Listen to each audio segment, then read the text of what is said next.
எப்போலாம் என்னோட ஹஸ்பண்ட் வந்துட்டு என்னை எங்கேயாவது வெளியில கூட்டிட்டு போறேன், கிளம்புன்னு சொல்றாங்களோ, அன்னைக்கெல்லாம் நான் கரெக்ட்டா வந்துட்டு டிலே பண்ணிடுவேன். சேம் அதே மாதிரியே தான் வந்துட்டு கூலி மூவி பார்க்கறதுக்காக வந்துட்டு டிக்கெட் வந்துட்டு புக் பண்ணிட்டாங்க. ஈவினிங் வந்து 4:00 ஷோக்கு தான் வந்துட்டு டிக்கெட் வந்துட்டு ஆக்சுவலா புக் பண்ணியிருந்தாங்க. 3:50க்குலாம் அங்க வந்துட்டு இருக்கணும் அப்படின்னு சொல்லிட்டு சொல்லியிருந்தாங்க. நான் கிளம்பவே இல்ல. என் ஹஸ்பண்ட் ஒரு பக்கம் டென்ஷன் ஆயிட்டாங்க. எங்க அம்மா ஒரு பக்கம் சைடுல என்ன திட்டிக்கிட்டே இருக்கிறாங்க. வேற இன்னும் கிளம்பாம இருக்க அப்படின்னு சொல்லிட்டு. ஊர்ல இருந்து வரும்போதே நான் வியர் பண்ணியிருக்கிற இந்த ஒரு டிஷர்ட் மட்டும் தான் போட்டுட்டு வந்தேன். அதை நான் வாஷ் பண்ணி காய வச்சு போறதுக்குள்ள டைம் ஆகிடுச்சு.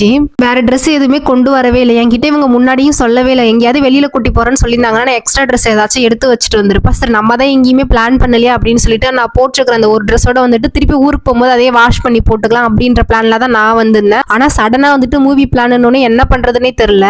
எனக்கு வேற நேரம் சரியில்லையா என்னன்னு சொல்லிட்டு தெரியல. முத நாள் பார்த்தா வெயில் நல்லா கொழுன்னு கொளுத்தி எடுத்துருச்சு. நான் ட்ரெஸ் வாஷ் பண்ண நேரம் அன்னைக்குன்னு பார்த்து ரெயின் வேற வந்துருச்சு. என்ன பண்றதுனே தெரியல. எங்க அம்மா வேற ட்ரெஸ் எல்லாம் காயாது, நீ வந்து வேற ட்ரெஸ் ஏதாச்சும் இருக்கிறத எடுத்து போட்டு போய், இருக்கிறது எல்லாம் ஒரே வந்துட்டு பழைய ட்ரெஸ் தான் அம்மா வீட்டுல இருக்கு. நான் புதுசெல்லாம் எதுவுமே கொண்டுட்டு வரல, நான் எப்படிமா போட்டு போறதுன்னு எங்க அம்மா கிட்ட வேற ஒரு பக்கம் இருந்து ஆர்கியூமெண்ட் பண்ணிக்கிட்டே இருக்கேன். வெயில் சுத்தமா இல்ல. அதுக்கப்புறம் இதுக்கு மேல காய வச்சா வேலைக்கு ஆகாதுன்னு சொல்லிட்டு காஞ்ச வரைக்கும் என்னோட ஹஸ்பண்ட் வந்துட்டு பேண்ட்டை எடுத்து அயன் பாக்ஸ்ல வச்சு அயன் பண்ண ஸ்டார்ட் பண்ணிட்டாங்க. அவங்க அயன் பண்ண உடனே நல்ல ட்ரெஸ் வந்துட்டு புசு புசுன்னு ஆயிடுச்சு. அதுக்கப்புறமா அர்ஜென்ட்டா கிளம்பி டக்குன்னு வந்துட்டு ஒரு 10 நிமிஷத்துல கிளம்பி அதுக்கப்புறமா வந்துட்டு தியேட்டருக்குள்ள வந்துட்டு என்டர் ஆகிட்டோம். அங்க போனா எக்கச்சக்கமான பயங்கரமான கூட்டம்.